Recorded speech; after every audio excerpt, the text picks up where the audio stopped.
प्रदेश में आज 4 राज्यसभा की सीटों के लिए हो रहे मतदान शुरू होने से पूर्व कांग्रेस पार्टी ने अपनी रणनीति में बदलाव किया है।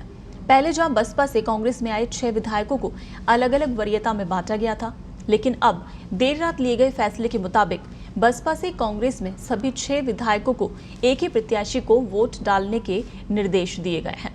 सबसे पहले सीएम, फिर उनके बाद बसपा से कांग्रेस में आए विधायकों ने ही मतदान किया और उसके बाद कांग्रेसी और अन्य समर्थक विधायक मतदान करेंगे। दरअसल कांग्रेस थिंक टैंक ने बसपा से कांग्रेस में आए 6 विधायकों को सबसे पहले वोट कराने का फैसला लिया और इसकी वजह यह है कि आज बसपा से कांग्रेस में आए विधायकों के दल बदल कानून के तहत मामले की सुनवाई सुप्रीम कोर्ट में होगी और ये सुनवाई अभी कुछ देर बाद यानी 10:30 बजे से होगी। इससे पहले बसपा विधायक अपना वोट राज्यसभा चुनाव में डाल चुके हैं, जिससे कि अगर सुप्रीम कोर्ट का फैसला उनके खिलाफ भी आता है तो भी उनका वोट चुनाव में माना जाएगा। वहीं इधर कांग्रेस प्रत्याशी रणदीप सिंह सुरजेवाला के साथ पहली बस होटल से रवाना हुई, जिसमें 41 विधायक मौजूद रहे। बसपा के सभी 6 विधायक भी इसी बस में मौजूद रहे हैं। विधानसभा चुनाव के लिए कांग्रेस ने देर रात हुई भोपाल ट्रेनिंग के दौरान ही विधायकों की वरीयता तय कर दी थी और विधायकों को 41-41 के आंकड़े में बांट दिया था और साथ ही ये भी तय कर दिया था कि 41 विधायक किस प्रत्याशी को वोट डालेंगे और 41 विधायक किस प्रत्याशी को वोट डालेंगे। कांग्रेस को तीनों सीटों पर जीत के लिए 123 वोट चाहिए। हालांकि दावा कांग्रेस के पास से 126 वोटों का किया जा रहा है। तो राज्यसभा चुनाव को लेकर वोटिंग शुरू हो गई है। आपको बता दें, सबसे पहला वोट मुख्यमंत्री अशोक गहलोत ने डाला है और उसके बाद बसपा से कांग्रेस में आए जो विधायक हैं उनसे वोट डलवाया जा रहा है और इसकी वजह ये भी बताई जा रही है कि जिस तरह से सुप्रीम कोर्ट में आज इस मसले पर सुनवाई होनी है बसपा के इन विधायकों को लेकर, तो उससे पहले इन लोगों से वोट डलवा लिया गया है, क्योंकि अगर फैसला कुछ भी आए, चाहे वो पक्ष में हो या फिर नहीं, लेकिन इन लोगों के वोट जो है वो माने जाएंगे। तो उसको देखते हुए कांग्रेस पार्टी ने ये रणनीति में थोड़ा बदलाव करते हुए बसपा के इन तमाम विधायकों के जो वोटिंग है उसे पहले डलवाया, लेकिन सबसे पहला वोट मुख्यमंत्री अशोक गहलोत ने डाला है। तो राज्यसभा की 4 सीटों के लिए मतदान शुरू हो गया है। शाम को 4 बजे तक मतदान चलेगा और उसके बाद 5 बजे से मतगणना शुरू हो जाएगी। राजस्थान विधानसभा परिसर में ये वोटिंग हो रही है। तमाम विधायक जो बाड़ाबंदी में थे उन्हें बस के जरिए विधानसभा तक पहुंचाया गया है। आपको भी धमकी मिली सर? धमकी राजनीतिक जीवन है, हम जनता की सेवा करते हैं, हम धमकियों की परवाह नहीं करते। आपको कोई संशय नहीं होना चाहिए करने की, लेकिन उनकी बात नहीं पड़ी और आप हमारे तीनों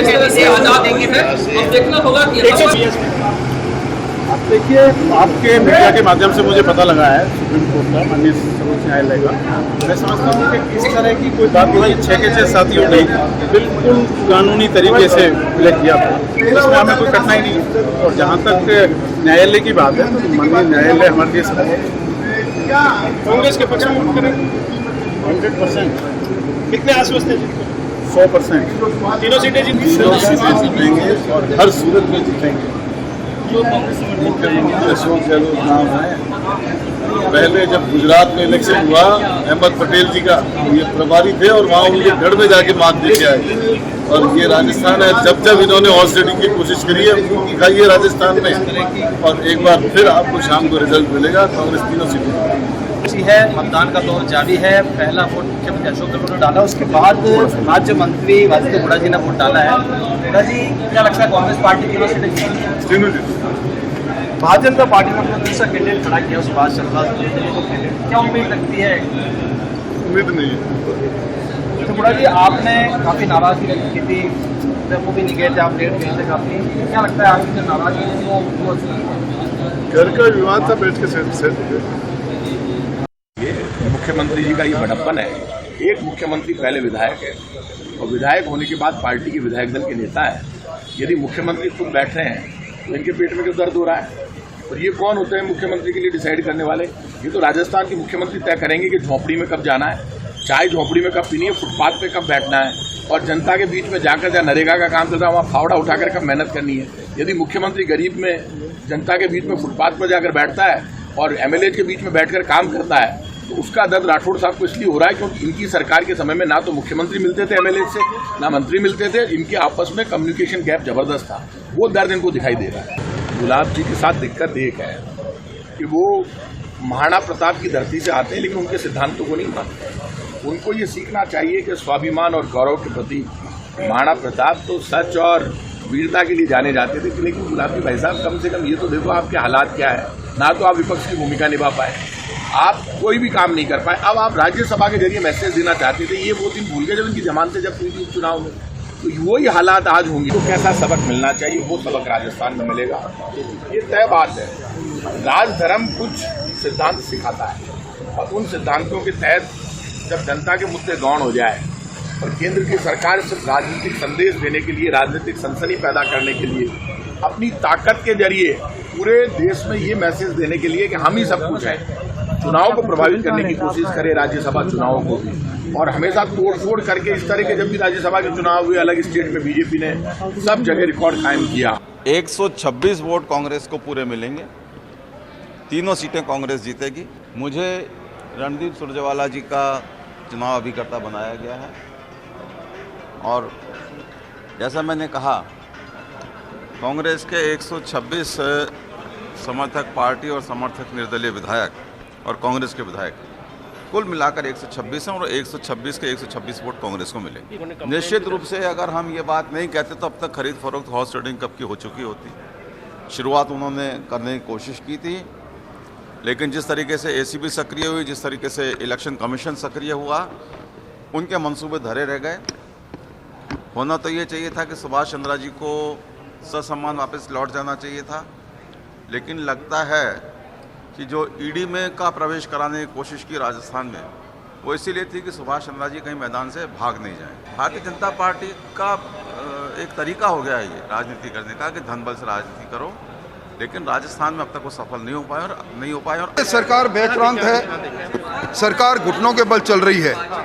जितने अनैतिक हथकंडे सरकार अपना सकती थी उससे ज़्यादा अनैतिक हथकंडे इन्होंने अपनाए हैं। खरीद फरोख्त हो रही है, इंटरनेट बंद हो रहे हैं, एसीबी में परिवाद दर्ज करके विधायकों को डालने की कोशिश कर रहे हैं। उसके बाद भी सरकार का असली चेहरे से नकाब हमने इस चुनाव में खींच दिया। अभी तिल देखिए, तिल की धार देखिए, नतीजे देखिए और उसके बाद पता लगेगा कि सरकार में कितना विद्रोह है। राजस्थान की 4 सीटों पर विधानसभा चुनाव के लिए मतदान की प्रक्रिया शुरू हो चुकी है। पहला वोट मुख्यमंत्री अशोक गहलोत ने डाला है, उसके बाद विधायकों ने अपना वोट डालने का क्रम शुरू कर दिया। आपने देखा भी राजेंद्र गुड़ा जी ने वोट डाला है, उसके अलावा वो भी साथी कांग्रेस पार्टी के, भारतीय जनता पार्टी के अपना अपना वोट डाल रहे हैं। मतदान की जो प्रक्रिया है वो 4 बजे तक चलेगी। हालांकि लगता यह है कि जो विधायक है, चाहे कांग्रेस पार्टी के हो, चाहे बीजेपी के हो, चाहे निर्दलीय हो, दूसरे दलों के हो, तो अपना जो मतदान है वो पहले ही डाल चुके होंगे। उसके बाद शाम को नतीजे आएंगे।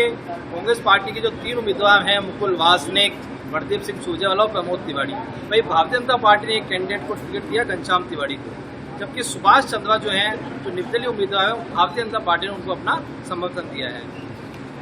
4 सीटों के लिए 5 उम्मीदवार मैदान में है। शाम तक नतीजे आएंगे। कांग्रेस पार्टी अपने दावे कर रही है, भारतीय जनता पार्टी अपने दावे कर रही है। अब देखना है दोनों दलों में से किस पार्टी के जो दावे हैं वो सच साबित होंगे। कैमरामैन संजय के साथ पत्रिका के लिए राहुल, जयपुर। तो ये तस्वीरें आप देख रहे हैं, सुबह उस वक्त की तस्वीर है जब बाड़ेबंदी से सीधे विधायक इस बस के जरिए विधानसभा परिसर में पहुंचे हैं और यहां पर राज्यसभा का रण जिस तरह शुरू हुआ है, यानी कि मतदान सबसे पहले मुख्यमंत्री ने मतदान किया था और उसके बाद बसपा के 6 विधायकों ने। लेकिन मतदान से पहले मुख्यमंत्री जीत को लेकर बेहद आश्वस्त नजर आए। उन्होंने बातचीत करते हुए कहा कि जीत कांग्रेस की होगी, 3 सीटों पर सीधी जीत कांग्रेस की होगी, भाजपा अपने मंसूबों में कामयाब नहीं होगी।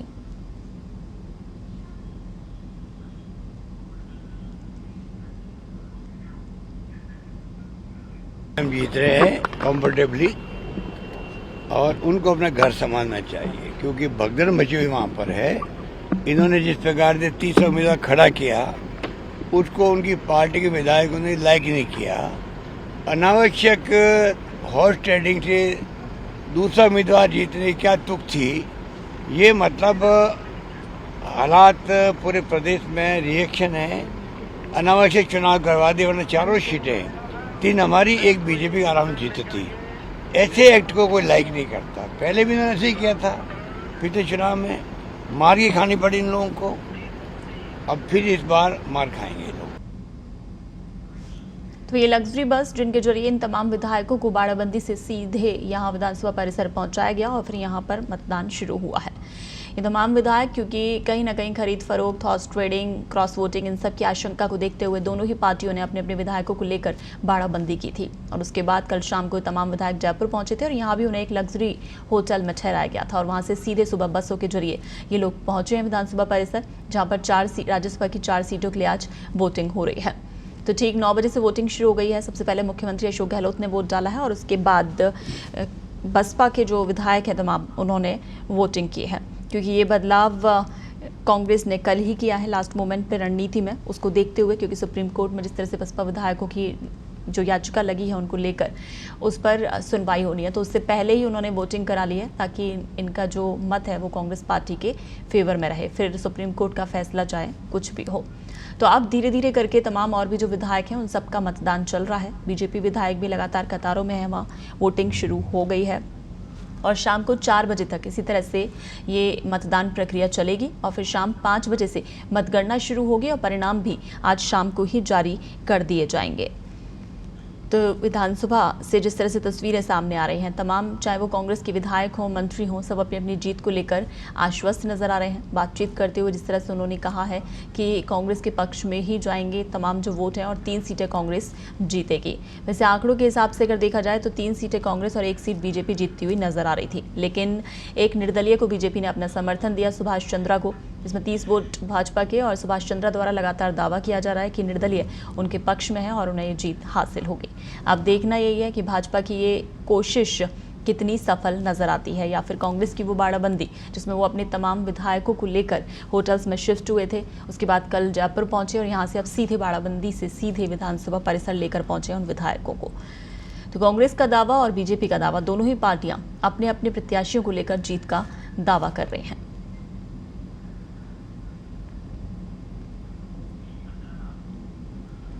तो आज शाम को ही परिणाम जारी हो जाएंगे। आपको बता दें कि जिस तरीके से कांग्रेस ने अपने विधायकों की बाड़ाबंदी की है, कांग्रेस 126 विधायकों के वोट का दावा कर रही है। वहीं आपको बता दें कि आमेर क्षेत्र में जिस तरीके से नेटबंदी की गई कल रात से और आज सुबह तक के लिए, तो सरकार जिस तरीके से अपने मनमर्जी से कभी भी कहीं भी नेटबंदी करती है, वो सीधे तौर पे अगर देखा जाए तो क्या जनता के साथ ये न्याय है? क्योंकि सरकार ने कहीं ना कहीं अपने विधायकों के बचाव को लेकर, चुनावों में सीट जीतने को लेकर ये फैसला लिया है और उसको देखते हुए ये नेटबंदी की गई उस इलाके में जहाँ पर जो बीजेपी के विधायक थे वो वहाँ बाड़ेबंदी में बंद थे।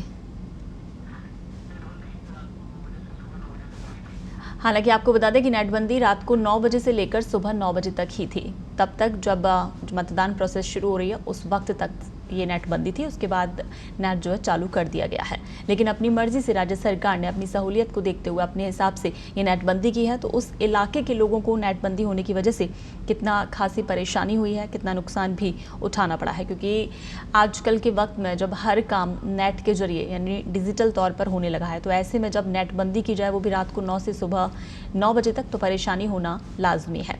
लेकिन कांग्रेस सरकार ने यानी राज्य सरकार ने अपनी सहूलियत और अपनी कुर्सी जीतने के लिए ये नेटबंदी एक तरीके से की है आमेर इलाके में। और नेटबंदी के बाद कई ऐसे नेता भी हैं जो कि भड़के हुए भी नजर आए हैं।